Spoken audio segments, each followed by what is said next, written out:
Hello everybody and welcome back to the Athlete Podcast. Today we are joined by ADE ADEWALE, who is a GB sprinter, and you've also got, as I've come to learn, you've got a 10.05 second personal best, which we're going to get to because that's blistering first of all.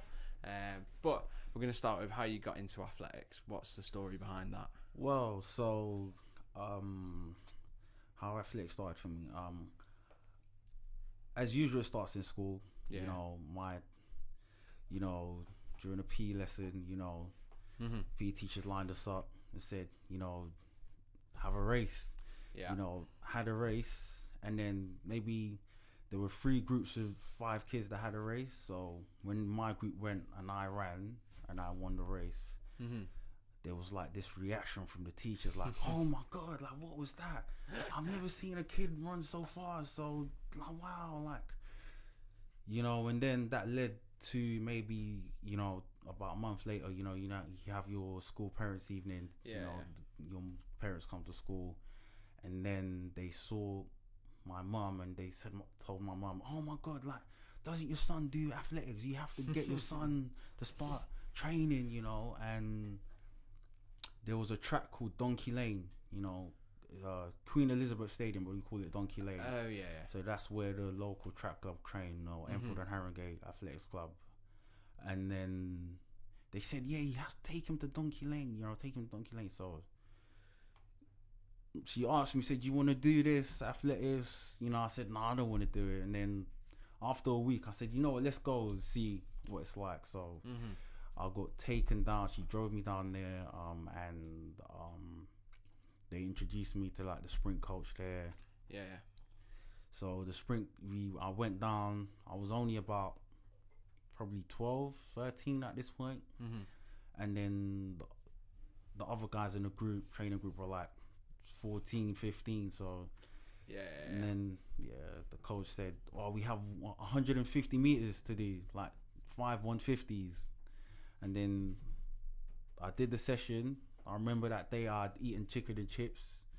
Instead of being here, the chicken and chips was now right here, and I was having heartburn. And I told my mum, I can't do this. This is not for me. So thereafter, a couple of years went by. I then the area I live in, there was gang activity began to spring up in that area. So a lot of the kids that I was playing football with, playing PlayStation with, they started getting into gangs. So I was mingling with them a little bit, and my mum, being a wise woman that she was, she saw that, and she said, "No, you know what, I don't want this for you. I want you to do this athletics." And this wasn't a choice of mine. She said, "You better do this athletics or else." So she then drove me down to, this time they'd relocated to Lee Valley Athletic Centre. Then the famous Lee Valley. Infamously. And then I got introduced to another coach called Ray this time, and then was training, didn't really take it seriously. I was just doing it to get my mum off my back. Yeah, it's a hobby at that point, isn't it? Yeah, exactly. So thereafter, I remember then there was a competition called the Southern Athletics League, Southern Men's League, I think it was called then. Yeah. And there was a meet at Milton Keynes. So I went to the meet, and I saw these 2 guys who ran for the club, and they were like jumping in the air and doing all sorts of funny drills.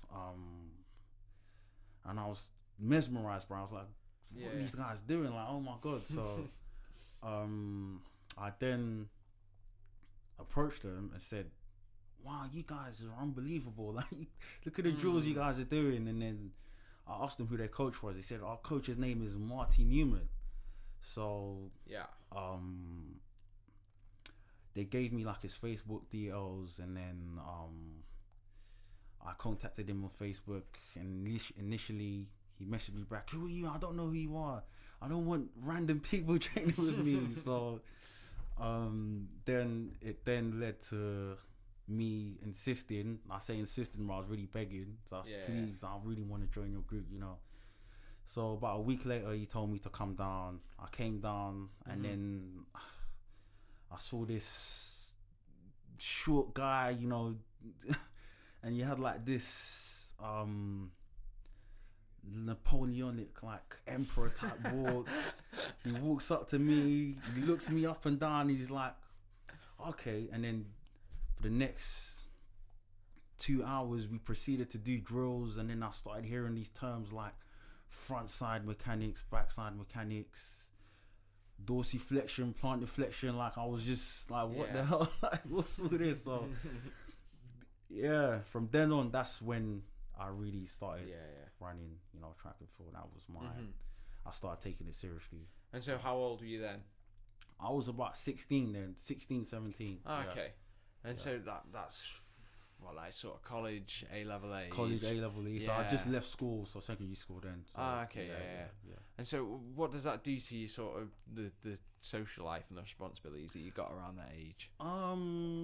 At that point, I still had a social life, you know, but the more serious I got, the less of a social life I had. The more I started to disconnect with my friends, you know, and I started to really become, I would say, obsessed. You know, I became very obsessed with sprinting, you know.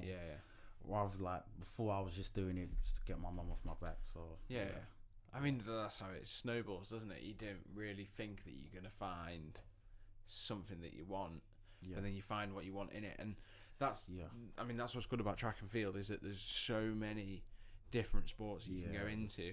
It's like a toy box even, because you go into it and you think, you've got like the pillars of it. There's the sprinting, the jumping, and the sprinting, jumping, there's one more throwing. That's it, throwing. And then you sort of look at that and you're like, okay, right, I'm not really that great at throwing. Okay, let's try sprinting then. But then you've got all these different, you've got cross country, there's the 100 meter, there's the 400 meter, there's hurdles, long distance, exactly. So there's and then in between that there's like the triathlons, heptathlons, decathlons, all that. And then you look at jumping, and there's high jump, long jump, triple jump. So there's something for everybody. Even, you know, you go further afield from athletics, there's the winter sports, and it's just sort of about picking something up and then having the discipline to show up, and continue to be there consistently. And you know, it doesn't even matter if you don't feel like you've got much progress done. You've still sort of pushed that, you know, percent bar further to it becoming something that, you know. Like I always say, sport is a great teaching tool. You know, you know, you can run fast and have great skill at football and show how great you are, but what it really does as well is it teaches you a lot of life lessons. You know, how to persevere, how to deal with shortcomings, downfall, how to deal with criticism. You know, so that's what I love about sport. That's what I love. It's made me a better person, you know, than what I could have been if I didn't take part. So No, you're right. This is what a lot of athletes at least say. It's a perfect tool to teach just how to deal with losing. Because that's something that, I mean, you know, you might go, I don't know what kids do, but they might play Fortnite and lose, but there's not like there's nothing really riding on it, is there, for them, you know? Whereas in a sport, team sport, especially an individual one, never mind playing as a team, because the blame could be placed on anybody, but in an individual sport like sprinting, you've only got yourself to hold up and you know, you've only got 10 seconds to show that as well. Exactly, you know? And you train for so long to get that little bit of an improvement. You know, so sprinting is very I would say it's a very unique sport, you know, in terms of like how like you train and how you develop yourself, because you get a lot more downs than ups, because a lot of people think that it's always constantly ups, but I mean, for me, I think all the downs are worth it to get to the ups, you know? Most definitely. But I mean, it's beyond the life lessons that sport teaches you. There's the discipline that you learn, and the resilience, the tenacity, and things like that. You know, it can help you in all. It doesn't even matter if you start young and then you end up quitting because you, as an adult, you've got more responsibilities, you've got more things to take care of, you know, all that. Yeah. You've still got the lessons and the values that it teaches you, you know. As a young athlete, you're taught to show up, you're taught to have the discipline, resilience, you've got to take the criticism, you've got to feed yourself properly, you've got to train. And I think it just going into a sport when you're young, it just sets you up really well for later life because of the way that it programs you, if that makes sense. Exactly. Yeah. Most definitely. I think that my coach tells me a lot. He tells me this a lot. Like, you know, don't you see the lessons you're learning from sport? You know, you could go into any field now and become like, you know, a high achiever in the field. And I'm like, before he used to tell me that, I didn't really like. I'm like, whatever, because but I really understand what he meant. You know, and I can see myself now having, you know, certain skills, you know, emotionally that could help me in other sports, not in other sports, but other fields other than sport. Exactly. You're a much more well-rounded person. Exactly. Not even to mention all the traveling that comes with being a professional athlete, and you see in different places. You see things that a lot of people maybe aren't even meant to be seeing, if that makes sense. So moving on to sort of, well, life as a full-time athlete. We talked a little bit about discipline, but then beyond that, again, you've got the other things that people don't see in sport. You've got the nutrition and the mental side of things. How do you deal with all of that? I mean, nutrition, my coach will laugh when he hears this, you know, because I was terrible, you know, when I was younger as an athlete with nutrition. You know, my coach, he would ask me, what did you eat for breakfast? And I would say, I had crunchy nut. Hello, crunchy nut. It's like, crunchy nut, oh my god, why do you keep eating that? You know, so but over the years I've become almost, I would say, obsessed with my diet. I've become very, very anal with my diet. You know, I have it, like, I tell people, like, I fast for 18 hours a day. You know, and they look at me like, you know, you crazy. And I told them I train fasted as well. Like, I don't eat to train, you know. And these are the things I learned, like, you know, nutrition wise and supplement wise. I tell people I only eat, my only source of protein is boiled eggs. I don't eat chicken, I don't eat fish, I don't eat anything. And they look at me like, you crazy, like, you know, but that's how sometimes you have to be that. Has to be that bland, you know. You know, like, if you wanna excel. No, you're correct. We had a boxer. He's been boxing since he was a child, and he was telling me on the podcast, he was saying that he used to go to school with the worst packed lunch ever. It would just be plain pasta, plain chicken. With luck, he might get a bit of seasoning, but the calories, you can't. Like, he just has to keep himself lean. And so there was, it had to be boring. Boxing is harsh for that because you have to make the weight. If you don't make the weight, you can't fight. You know. Exactly. So, I mean, going back though, eggs. Boiled eggs. That's something I picked up maybe during around COVID time. You know? I started to find out that this stuff, it wasn't really good for me. You know, I wasn't really I did my research, but off field as well, I could feel that, you know, I don't really think I should be eating chicken or beef or burgers anymore. I think the way I feel from after eating boiled eggs, I feel like I'm recovering. I feel like I have more energy. So I felt like that was the route for me. Well, I'll be honest, eggs, they're like a gift from God, aren't they? I know, It's 18 grams of protein, right? Exactly. And you can have them any way you want. There's God knows how many different ways to eat an egg. Exactly. Boiled, fried. It has damn near almost all the nutrients you need apart from vitamin C. Literally, it has everything. You know. Exactly. So, that's something that I've picked up. You know, just I learned how to fast as well. We train fasted during COVID. You know. So what is the mechanism of fasting? It's to you sort of prevent yourself from eating until you begin burning fat cells, right? Exactly. So the way I do it is sometimes I would eat at 6 in the evening, Yeah. and then if I have like a session in the morning, I wouldn't eat until like maybe 1 the next day. So I would go to training, and then train, maybe drink some water, and then after the training session I would eat. So maybe 1 in the afternoon, 2 in the afternoon. So yeah, that's how I do it. And this, just to highlight, this isn't so much a recommendation for very young people that might be in primary school. You need to eat to grow. Please eat to grow. Please, I'm begging you. You know, this is just something that maybe when you get older you can pick up. But right now, please don't. I'm not a registered physician, as they say. So yeah. But it's a useful tool, really. I used to fast from, it was, I believe, 8 p.m. I think, maybe 7 or 8 p.m. until 1 p.m. the next day, because that's when I'd eat lunch here at work. It was the sticking to it. It's really difficult. It gets difficult. I mean, at first it was really, really difficult, because when that hunger comes, you know, they say, what's it, the ghrelin comes, then you're just like, you would eat anything.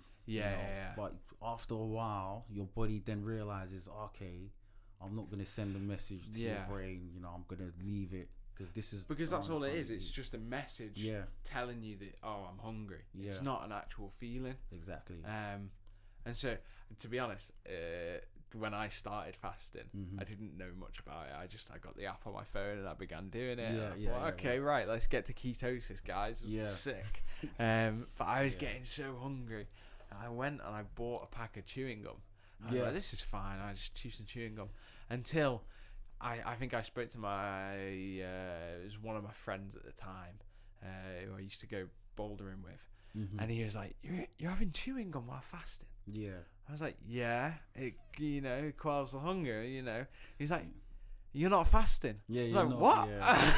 Because the sugar is going to spike the insulin, so it doesn't count. And I was like, oh man, so I had to start again. I remember I had failed a lot, because I would think that, I can drink this and do this. Yeah, exactly. I would add a little bit of drink of tea with honey, and then that's fasting. And then I realized I had to research the list, that all the things that count is breaking the fast. So it's nothing pretty much. You just got to have water. Exactly. And that's it. Exactly. But it's interesting, because on the topic of nutrition and food and fasting specifically, a lot of the foods nowadays that people eat, it's sort of designed so that you eat however much that you eat, but it doesn't make you feel full.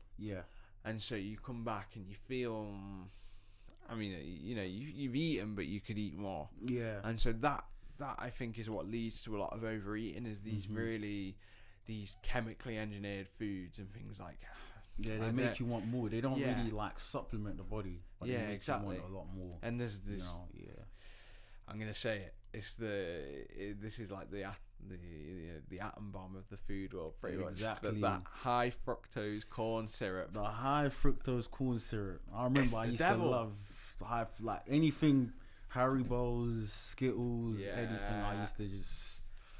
And you find it in all of it. It's a constant throughout all those different foods and treats and things like that. Is the fructose, the dextrose, and all these different. When they say no sugar, zero calories, it's the syrup. It's whatever they're engineering to put into it. And I think, especially as a child, it's difficult to you can't exactly go to the shops and get the food, get the food shop yourself and then cook it, can you? But it's just good for people to know. I mean, a lot. I mean, you've seen on Instagram, ADE ADEWALE. Oh he's just putting out the message. I mean, he's doing a good job. Putting out the message. Like, what's really going on. But it's still difficult. Because at McDonald's, when you go to McDonald's and you eat that double cheeseburger, it's like almost massaging your brain. But it's everything in moderation, right? I mean, exactly. when would you eat? When would you see it fit to have a treat like that? So if I run like a really good time, I might treat myself. Well, during the season, So if I have like a good race, I might treat myself. But other than that, it's probably in the off season. So maybe when I've ended my season, I might go on holiday. So, and all there is McDonald's, so kebabs to eat. Yeah. So but or other than that, like an all-inclusive or something. Exactly. The chips and the chicken goujons and everything. It's difficult. It's difficult. I imagine I would find it very hard as an Olympian to go into they have the big food court with everything, and you can go in there and get whatever you want. I'd find it too difficult. I mean, with me, I'm not gonna lie. On the off seasons, I do go to town with because it's almost like a mental break. It's necessary, isn't it? Yeah. I think it's really necessary. Yeah. Because it's part and parcel with what you do. Is that you've got to be on it, and it's only really like the people that are literally programmed. They don't want it. They don't find it. They don't find it satisfying to eat anything else other than the diet that they're used to. And so it's really important for anyone to have the healthy foods, the vegetables, the fruit, etc. But then to have just you got to give yourself a little bit of a crumb, don't you? Drip feed yourself maybe like a chocolate bar or something like that. Or a nice meal out somewhere.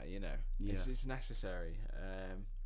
So speaking of performing well, you've had quite a few good performances recently. You were a senior English Championship bronze medalist, and that was quite recent, right?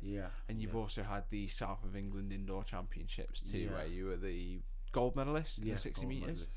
So what was that like leading up to those different competitions? What does your schedule look like? How are you feeding yourself? So diet wise, I just stuck to my routine. 18 hours fasted training. Eating the boiled eggs. All the quinoa and the lentils, broccoli and all that stuff. So on the day it was a very strange day, the South of England, because I remember the semi-final. I was having really bad leg cramps, calf cramps. So I I just about made the final with the skin of my teeth. And then I ended up in lane 8, but I just said, what, let me just let it all go. And I won that. I ran a new personal best for the 60 meters. So and that's 6:67. Which is at the time, me and my coach was really like, we've broken 6:7. We kept high-fiving each other, So that was really good. And so that's about more or less 10 meters per second. Pretty much. So 10, maybe almost 10. 10 meters a second, or towards the end a bit over 10 meters a second. Drops. So get close to 11 meters a second. So and then I had the bronze medal at the England Championships this year, which was okay. I mean, I thought I was gonna do better, but I think that I didn't. I was a bit. I would say I didn't really have my execution down for my race at that time. So me and my coach went back to work for a week or two after that, and then ever since that point of the season, I started running personal best. I started running. I started beating well-known athletes. So. Which culminated in me running a 10:05 at the end of the season, which was really big. And me and my coach have been high-fiving each other ever since. So, which again, just above 10 meters per second. That's big. When you run, that's about almost 11, maybe 11 and a half. So the fastest guys can go 12 meters per second, which is wild, crazy, like Usain Bolt and all those guys. So so that was pretty good. That was a very big moment for us, because all the years we've worked, we've put in a lot of years into this, and that was great. What sort of improvement would you expect to see then? What would the most likely improvement be on that personal best then? Would you expect to see maybe just 1 millisecond off, or could the next jump in your personal best take you to 10 flat? You can run 10:05 and 9:9 in the same day. It could just happen just like that. Okay, So, But we've now, obviously that was my last race of the season, so we've now got 4 or 5 months of training. So I mean, every sprinter's goal is to run sub 10 seconds. You know? Of course. But to get there, you have to go through you can't get to step 10 without going through 1, 2, 3, 4, 5. So I'm more worried about the process right now of training and getting through the day in, day out of it. You know, and then I want to run sub 10 seconds. You know, that's the aim. Get under 10 seconds. Getting well in 9.9, maybe even a 9.8. You know, you know, that's why I'm still here, still doing it. You know, so that's what I'm looking forward to doing. I mean, it's the journey, really, isn't it? Not the destination, and then you'll get to it, and all of a sudden you might even be thrusted into the world championships and things like that, world indoors, all that. That's the whole aim, you know. I think we've proved to ourselves that we can get there. You know, we can now see that, you know, we have the right training program. You know, my coach knows what he's doing. Yeah. You know, he's become very astute now in writing programs and coaching and giving instruction. You know, so I think that definitely that's on the cards. You know, but we just have to, like I said, go through the process. Yeah, and it's just staying on track, showing up every single day, and continuing. Because I mean, that's the way that. Exactly. That's the way that the journey goes. It's not exactly one straight line, is it? It could go up, down, sideways. You just have to be able to withstand that. You know, exactly. You think that, okay, I have a 3-4 month program, you know, but my coach has said what's more important now is the day-to-day sessions, you know, rather than we'll write a program that we're gonna do this or this month, that and that month, but what's more important is how we assess the day to day and how what is going on, if there are any bad habits creeping in that we can sort out. So that's what's important. You know? I mean, it's just all ironing out, really, isn't it? Because 0.05 of a second is there's nothing pretty much, but it's a lot. No, absolutely, exactly. You're right. Because the difference between your personal best and the actual world record is only what, 37 or something like that. Yeah, about 0.6. Yeah, 0.5 or 0.6. Yeah, 0.6, which is like, it sounds like nothing, but it's like a big gap when you. Yeah, look exactly. At it, because you've got to get a magnifying glass out to look at these times. Because, exactly. I mean, it's milliseconds. It's tenth of a second. It's hundreds of a second. You know, when you look at the difference. I think his bolts, I might have forgotten. I said 37 because I'm convinced that it's 9.68, but it might be 9.38. It's 9.58. Ah, that's it. Okay, yeah. So I mean, really, that's macro, that, isn't it? That's tiny. Yeah. It's on paper it looks like but trust me, when you see it on the track, it's like almost 3-4 meters gap or 5 meters. So. Yeah, I mean that is just like crazy, like 9.5. It's rocket ship, isn't it? It's like insane, you know. And the guy's name is Bolt. It was meant to happen. I remember when I was younger, me and my brother, we used to talk about it. It's like, imagine if we ever saw someone run 9.5 in our lives. Like, we always used to talk about it, and then when we saw it, it was like, I remember when he did it, it was like silent, like we were looking around, like, what the hell happened? Like, is this Armageddon or something? So it's crazy. It's crazy. I mean, it takes a lot to get to that, doesn't it? Yeah, man, you can imagine. Do you not have like carbohydrates before a competition? So my go-to meal before comps is, well, it's not a meal, it's a shake. I drink oats, beetroot, and watermelon. Before every comp. Okay. Yeah. And what's the mechanics of each of those ingredients? And so it's like, so the oats is the carbs, you know, and then obviously you need like nitric oxide from the watermelon and the beetroot, you know, so that opens the blood flow. Damn, it goes deep then like that. That's wild. I wasn't expecting that. Yeah. I really wasn't expecting that. So you're looking at how each of the chemicals in the foods you are have affecting.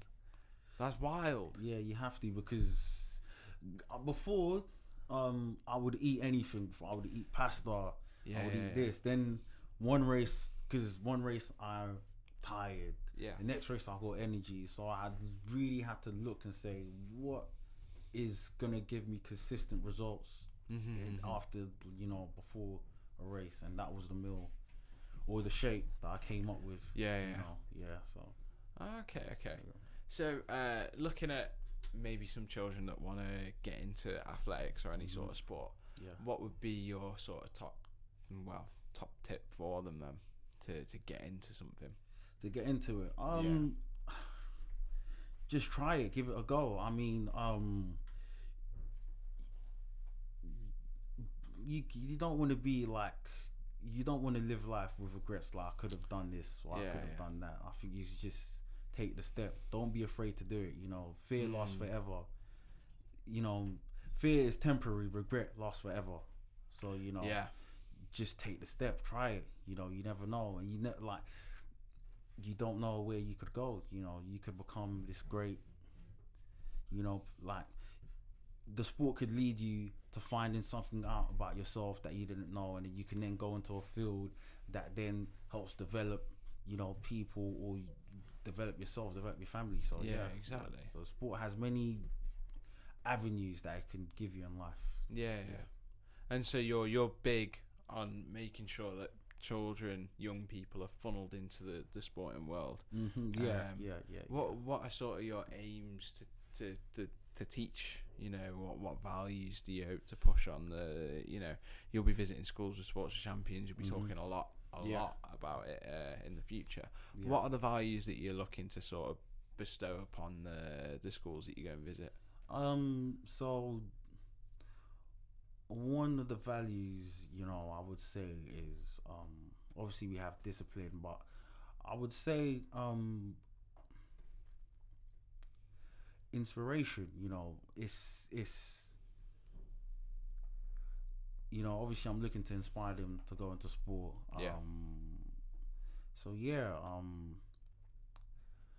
Discipline. What else could we have?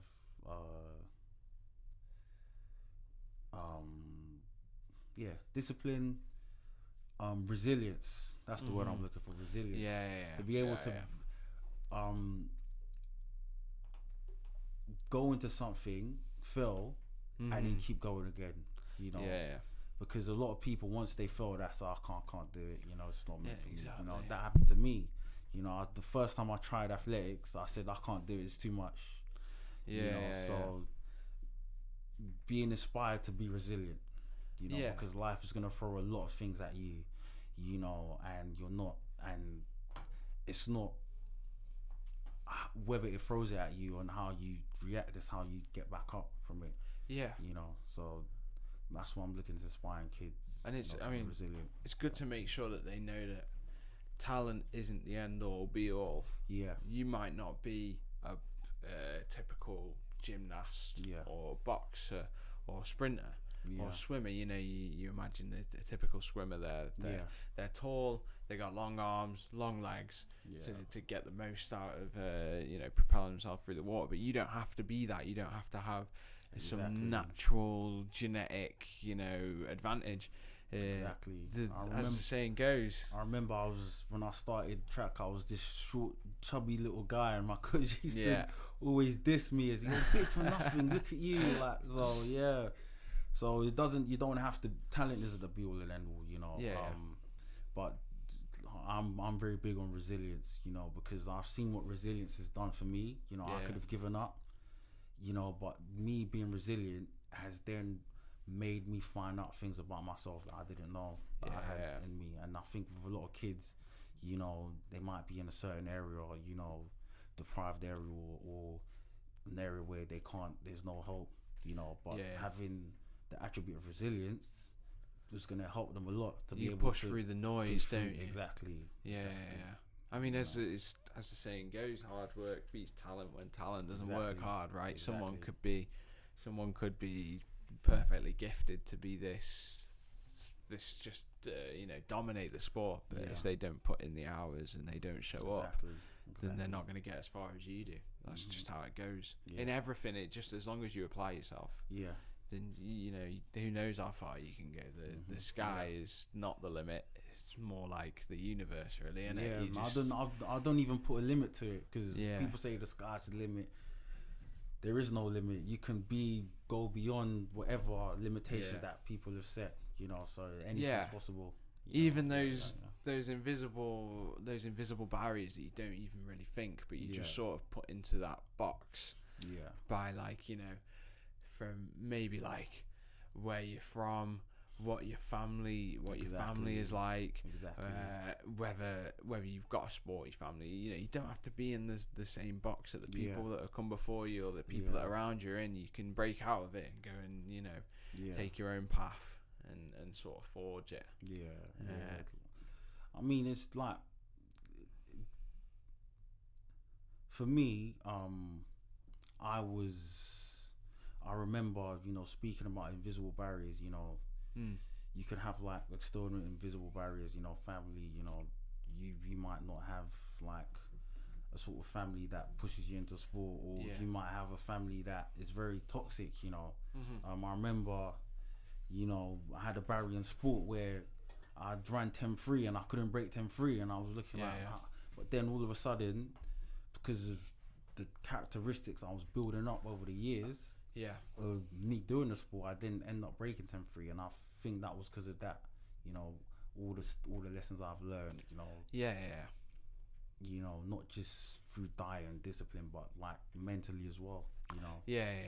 You make your own luck. Exactly. It's just purely everything that goes on behind the scenes. It's not just a stroke of luck that you get to the position that you're in. It's the hard work that prepares you to take when you get that stroke of luck and you get that opportunity. It's the work that you put in before that allows you to take it, you know, by the horns, or, you know, you just take it and execute it perfectly, if that makes sense, you know.